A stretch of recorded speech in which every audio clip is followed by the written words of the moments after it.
it won't be Law Nation if we don't, right? So we're going to look at a few plays that the Dallas Cowboys did as far as the 4th-and-1 play.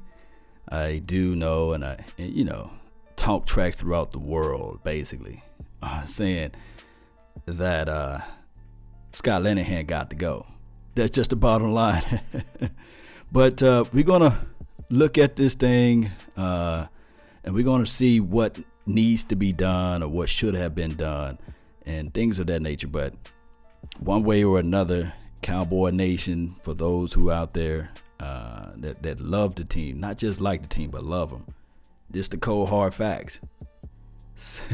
There's no creativity at all, and we got our lunch handed to us, basically. And I'm trying to keep it PG-13, if you know what I mean. So let's look at this first play. The first play is a 4th-and-1 play that they succeeded in. They was performing and got the first down. Now, quick math. There's 11 versus 11, right? No, naturally so. When you look at this team, this thing all together, you see 11 on 11, right? That's just natural football. All right, so your offensive line is comprised of 5 offensive linemen. You got your 5 guys. In the National Football ruling, there had to be at least 7 on the LOS, okay? So what we're going to look at here off of this particular play, Ezekiel Elliott runs the rock in between this 12 personnel. We're going to see Schultz. He's going to spring open a block that's going to be real nasty. And also Martin. Everybody won on their particular deal. Let's go. Let's hit play off of this thing right here. Ezekiel Elliott is the deep back. Hike the ball off, and everybody got contained. There was a little pressure right here. Ezekiel Elliott had the wherewithal to find this crease right here and move. What we want to look at when we see this type of play or when we see this type of deal is the LOS.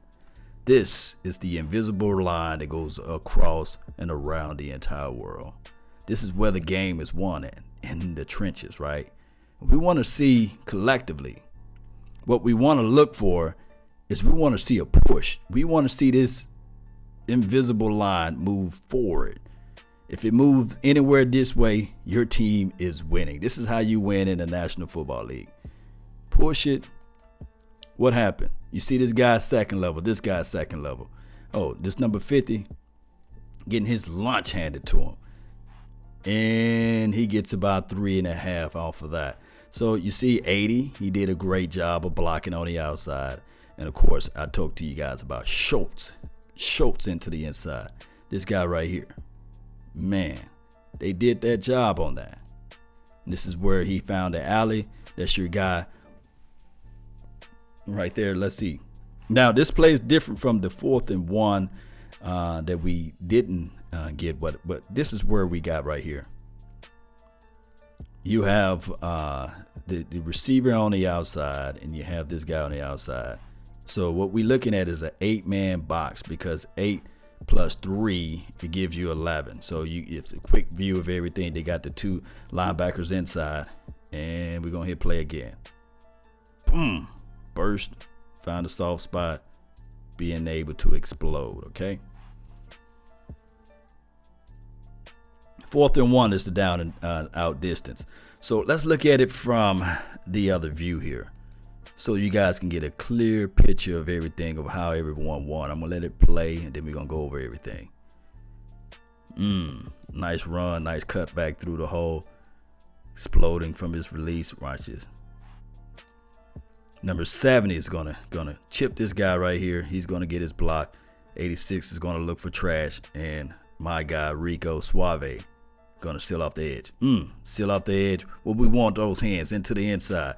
Low man win. Look at that ankle right there. Bending those knees. Off of this alone. Hey, Rico looked like a nice little right tackle off of this deal. Watch this combo block. 71 is over there to that side. Double. And now he's looking for other trash to move. Ezekiel Elliott looking like he's going to bounce into the inside. He's going to flip his hips and curl out this way. And wide, bam. Whew. quick, fast. That hole is there. He can burst through there. I would like for him to get a little bit skinny right here, get small, lower that pad level a little bit better right here for Ezekiel Elliott. Yes, he's one of the better running backs in the National Football League, but I still have to tell him, hey, lower that shoulder pad, lower your body, get small right here, and burst up and scoot. Scoot. Scoot. All right, so number 56, 86, he broke containment. I wish 86 would have flipped his hips a little bit this way and get that feet levels, get them feet firm on the ground. He got a narrow base. We want to widen it out just a little bit, still off that side right there. But, hey, that's a story of a different day. Still good block upside. All right, so this is another play. This is a 4th and 1 as well. We're going to see before this play go, this is off an I formation. They're going to motion Jamez Olawale to the outside. What that's going to do is they're going to decompress this box a little bit. And that's what you want. You want to have that type of, I guess, what we're going to call slight manipulation, because this is the most that you're going to get out of this particular offensive scheme is to motion your fullback all the way out to the outside. That take away one guy at least. And, of course, he is a threat in the passing game, although they don't pass it to him. All right, so that fans everything out, smaller box. This is why I always like the pitch play. I want my quarterback to have the option to manipulate this guy right here on the edge right there. Because what that do is this guy now got to make a decision. They all in for stopping the run up the middle. They said, you gashed me one time.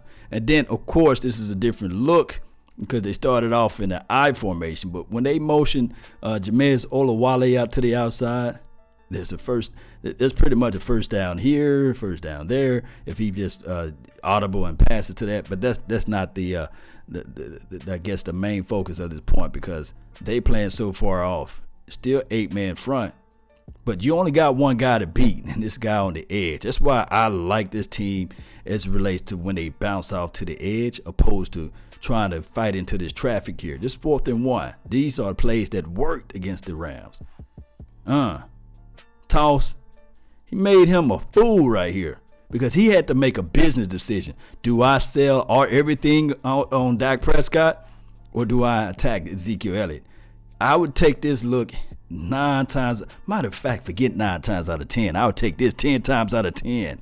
You got Ezekiel, my main man, Elliott. The path of the righteous man is beset on all sides by the iniquities of the selfish. You get him on the edge. I don't think that there's a linebacker or any of these guys. He don't want that smoke.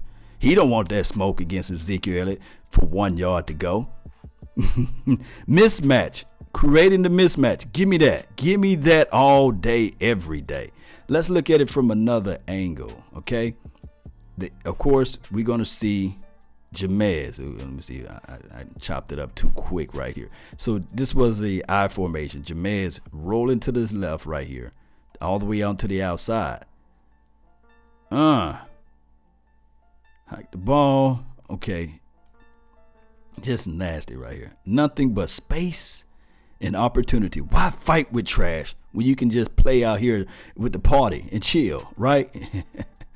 Let's look at it again. Let's look at it again, guys. Ooh, my goodness. Watch this.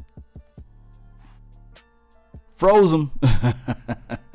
So he had to make a business decision. If he'd have went all out on Zeke, Dak could have kept the ball. He got an alley. He got 71 out in front. He got ways to go with this thing right here. That's how you win in the National Football League, guys. That's how you win it. Now, that was a nice little play to get separation on the outside. Now, this is the dreadful play that everybody heard and talked about of the worlds, right? The same formation. This is out of an I formation.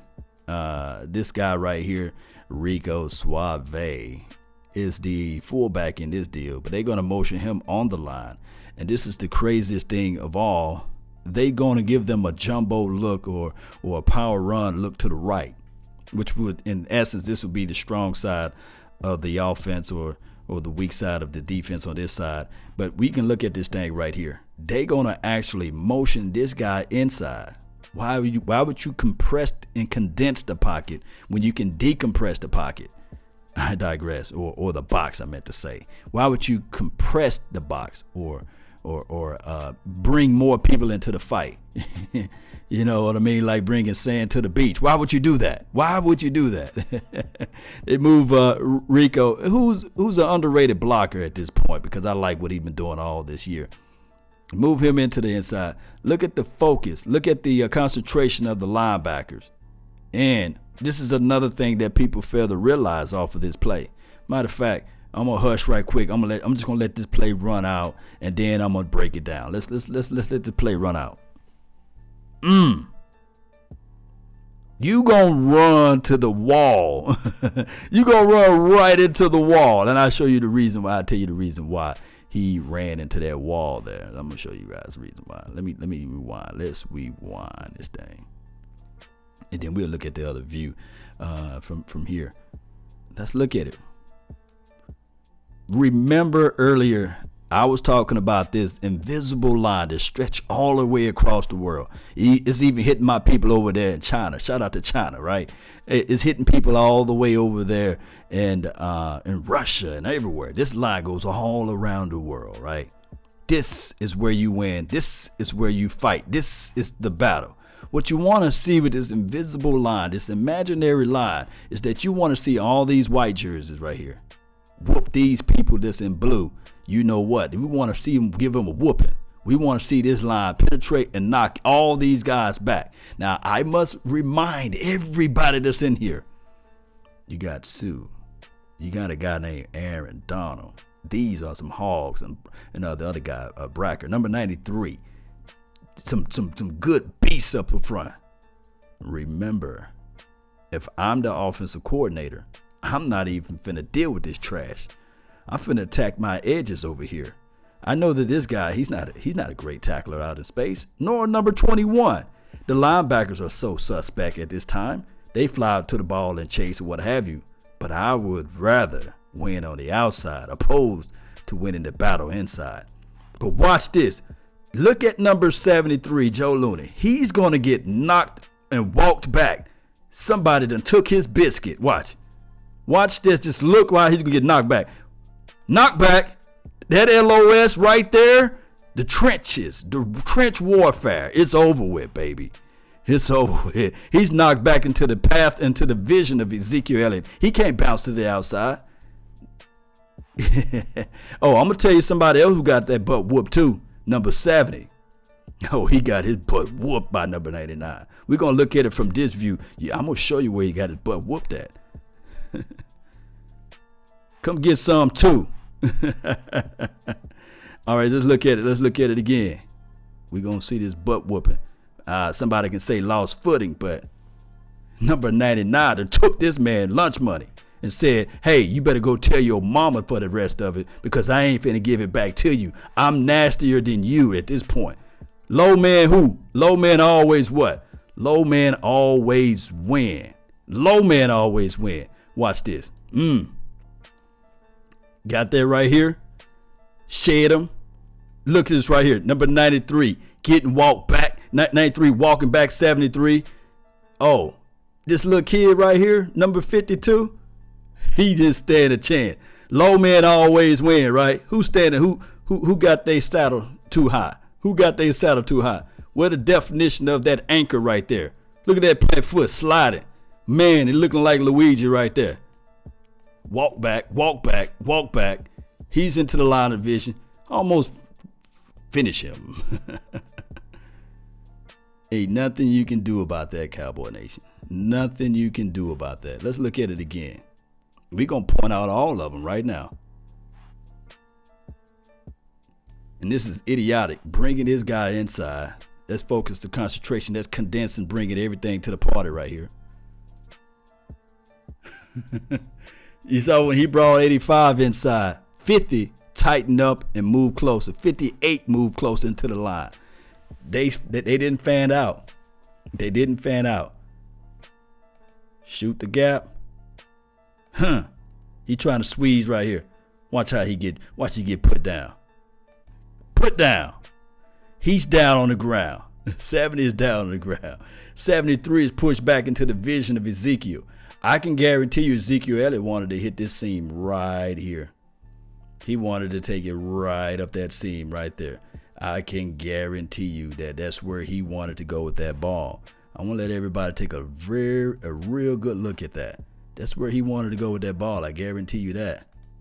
I guarantee you he wanted to go right. He wanted to go right here with that ball. That's where he wanted to go. He wanted to run right here. That disappears. That absolutely disappears when number 73 get his lunch money taken from him. Number 7 is on the ground looking for a loose change. And that's just how it goes, guys. That is exactly how that thing goes. So, I mean, you can cry a river about it, but that's just how it goes. And let's let it play. All that sucked in. Oh, the hole is there. Yeah, it's there, but it's the second hole. The first read was right through there. Nowhere to go. Why would you fight when you can get that first down on the edge? And they riding off to the sunset with that. No creativity. That was somebody said, Jigga, appreciate the 215. Joe Looney trip number 70. Hey, it goes down as a casualty in war. It goes down as a casualty. Look at that LOS. All these guys into the inside. My boy getting choke slam. Number 70, he's the only one that had. He got number 56 out there. He got nothing to worry about. Let's go all the way back. Appreciate you, Sarah Green. Thank you for tuning in to the nation. Let's look at this play from this view again. Only way you can get better if you look at this thing. Let's look at it.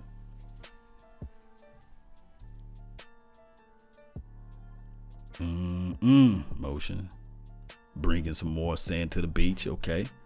Bringing everybody into the party. I digress. Quentin Nicholas, appreciate you for tuning in to the nation. Joe Looney, Cowboys 42, appreciate you for tuning in. South of Heaven, he says, hey, Vach, shout out to Vach Lombardi. He always bring the party. Appreciate those. Let's look at some things right here. Let's look at RPOs. Let's look at how all this stuff can be avoided. Let's give the Rams something to think about and things like that. All right, so when you have the run pass option, I know a lot of people don't like it or what have you, as far as some older school football people out there. But of course, this is the Mike. We know what the understanding of the Mike. Mike must respect the run action and run fit. He got to prevent the sinking from happening from the Z receiver, what we call the flanker.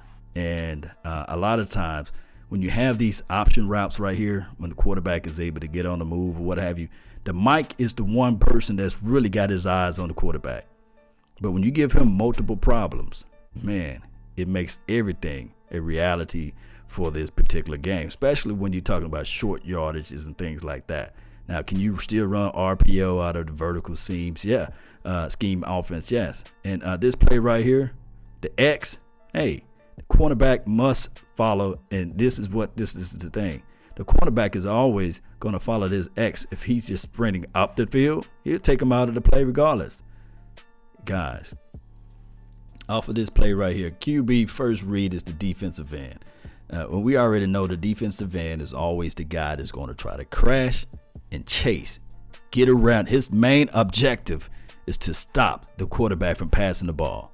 So when the quarterback pulls the ball and continue to run, that defensive end is frozen out in space. We saw that from earlier. From number 56, he was sitting there looking like, okay, do I crash? Do I chase?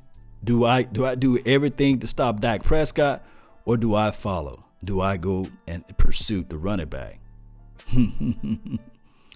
Hey, and then this is right here. This is the second. If the bubble, you see the second right here. If Will follows the bubble, throw it to the hitch. It's simple. If the Will follow the bubble, you throw it to the hitch. If the number 2 sits on the hitch, then throw it to the bubble. That's manipulation. That's always what's inside of a RPO scheme. Now, do we do enough of this? I would say, nah, we don't do it because we would show a look and then we'll run from it. we'll go back to the old setup. We'll go back to the old ways of looking at football. And could this be on the simple strength of Jason Garrett not being able to adjust? To me personally, I just don't think that Jason Garrett is willing to call out the plays himself, because he can always fall back on Scott Linehan and say, okay, this is Scott Linehan's problem. This is Scott Linehan's fault. Because if I look at it from my perspective, if I'm going down with the ship, then hell, let me drive it. Let me steer it. Let me be the guy that's going to call out everything. That's one thing about Leadership 101, is that sometimes we'll look at some particular coaches out there, and if things are not going the way they want it, they say, screw this. Let me call the plays. Let me call out everything. But we don't have that type of tenacity. We don't have that type of leadership out there. We got a guy that says, although all of the players, most of the players, some of the players, and some of the past players say, hey, we do not like the offensive play calling. We don't like it. We just not acceptable of it. It's the same thing. When the offensive players are calling out the offensive coordinator, that's a problem. And even if it's subliminal, when they do that, that is a huge problem within this locker room, within the belief and the faith and the confidence of said, play systems and things like that. You're not going to win in the National Football League when you have guys saying that they are not all in on the offensive coordinator, meaning that they're not going to run that route as hard. They're not going to run that particular play or that particular scheme that they're trying to implement as hard as the rest. Cry me a river? No. I can't do that, right? This is the hard and the cold, hard truth of everything, guys. All right, so with that being said, I really appreciate each and every last one of you all for tuning in to the nation. Don't forget to hit that like button, share this content. The only thing that this Cowboys team can do, if they want to be on the top of everything, they got to figure out a way just to throw a new wrinkle in, because you got a I guess an offensive coordinator and a head coach that, to me personally, they are not the type of person that's going to say we're going to out scheme a team. They're not. They're going to say, well, I'm going to line up my best versus your best, and my best is going to beat your best. That's just how it goes. All right, so with all that being said, that's been my time. I really thank you all for yours. And remember, you're listening to nothing but the best. Salute. I'm out. What? Breaking news while I'm doing this video? Oh my goodness. Hey. I'm about to roll out of here, and then all of a sudden I see they have agreed to cut Scott Linehan because of the Law Nation video right now. I just playing with you. But they agreed to cut him, I believe. Scott Linehan have mutually agreed to part ways, ending his 5-year stint on the coaching staff. Ooh. OMG. That's what I'm talking about. I film studied this man up out of here. Oh my goodness. I don't celebrate people losing their jobs. I promise you I don't. But man, I'm glad that we're going to have a new wrinkle out there. Man, a sword to fall on now is gone. Jason Garrett, it's on you now, baby. It is on you to elevate and bring this team to the right direction. Man, matter of fact, this is crazy. This is so crazy. Look, I can't make this stuff up, Cowboy Nation. I'm sitting here chilling. I'm about to dip up out of here. Then all of a sudden, I get this. Oh, yes. Look, it's official nada. Scott Linehan, a pair of hands, Callahan, however you want to call him, is out of here. You're out. 3 years too late, but it's all good. Get out of here. I don't care about anything else. Now, all I know for sure, I'm pumped, I'm elevated, and I can tell you right now, we can mutually, as they said on the Cowboys official website, we can mutually part ways. Because now I'm looking at it from this aspect. Boy, I'm tired of seeing them doggone button hooks. I'm tired of seeing these 10 routes, and the quarterback looking for the receiver to get open to come back to catch a dig. Man, I'm happy about this. Like I said, I'm not celebrating the guy because he lost his job, but man, I'm celebrating new beginnings. Boy, I'm finna jump back on in a few seconds. I really appreciate everybody for tuning in to the nation. We're gonna be right back with some more stuff to put on your mental. And remember, I'm going to say this again. You all are listening to absolutely nothing but the best. Salute. No more curl routes. You're right, Quentin.